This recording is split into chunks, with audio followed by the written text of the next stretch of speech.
Misy teny soratra masina anisany nalasa saina be zay taloha fa niverina amiko ny sensation sy fahatsiarovana an'io andiny soratra masina anankiroa io no ny fahitako ny zava-misy amin'izao fotoana izao.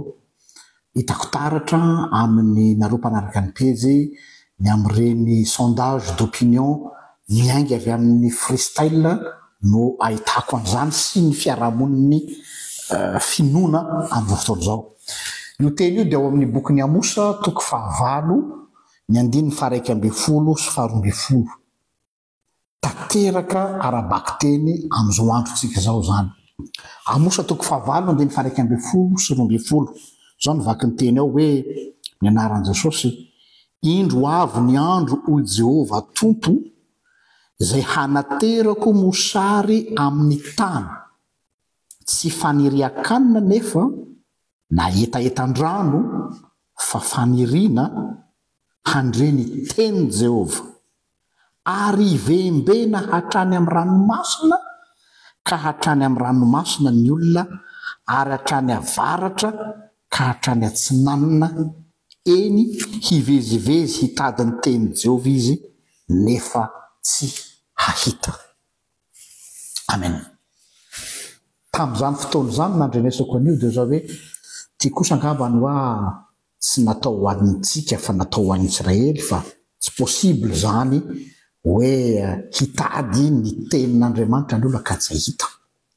Vu le contexte hoe feno ny fiangonana bobaka ary bosaka ireo olona izay mpitory ny filazantsara. Kanefa dia amin'izao tsika miteny zao constat tsy azo ialana dia tena izay.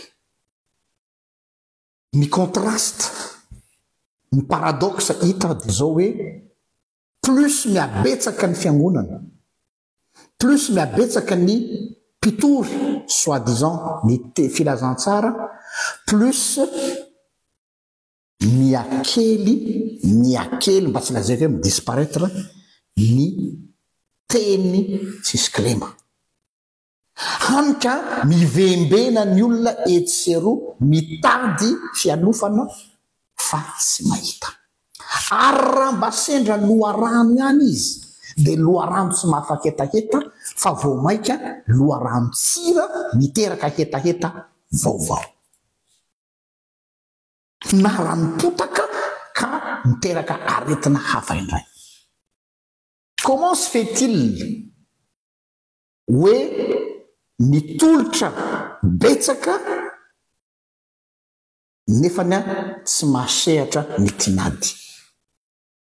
Ny marimarina kokoa dia hoe tsy afaka ny mosary sy ny etaetan'ny olona.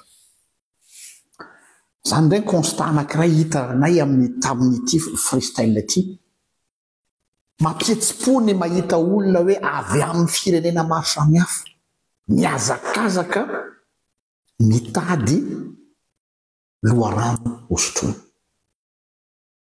Expérience ny anany mivady, misy olona hatrany Angleterre tonga mitady juste entretien fotsiny. Misy olona hatrany amin'ny tany tsy eritreretanao an'Amerika avaratra, dia sady mangoraka ianao no lasa saina hoe mais qu'est-ce qui se passe? Qu'est-ce qui se passe? Tena marina ity Amosa ity ny andininy 112 sy 12 io hoe hanaterako mosary, zany hoe tena ao anaty mosary, nefa ny mosary eo anivon'ny ataontsika hoe heverina hoe hanimbe mandatsana izy zany. Ohatra ny tany fambolena ihany io midadasika ny tany fa efa tsy misy tsiro intsony ilay tany ka tsy mahavokatra. Hanika borena zezika chimique, de plus borena zezika chimique, plus le sol s'appauvrit, mais mahantra. Exactement pareil am'izay ny monde spirituel. Borena zavatra be deaibe, dopena amina zavatra be deaibe ny fiangonana, de plus mihamatsatso ary tsy mahafaka anoana sy etaeta de tonga am'le teny Jesosy hoe ho avy ny andro zay tsy eto am'ty vohitra ty tsolo ozy Jesosy mantsy le vehivavy Samaritany am'le tendrombohitra Garizim na an Jerosalema no hahitany olona an'Andriamanitra fa zay mitady an'Andriamanitra hitady azy amin'ny fanahy sy ny fahamarinana efa tsy any amin'ny source klasika normal tokony afaka etaeta intsony no mahay afaka etaeta ny olona fa voatery manjenjena lavitra ny olona ohatran'ireny amin'ny tany sarodrano any Androy ireny ohatran'ireny tany sarodrano any Palestina reny voatery mandeha tongotra lavitra nefany a toa misy pompy any eo an-tanàna toa misy rano any eo an-tanàna fa rano tsy mahafaka etaeta mosarena ny olona de ozy izy le hiratsika amin'ny firana FFPM misy maro ao an-tsaha mitaraina mba eto aty ireny ijiro malasa saina sy mampieritreritra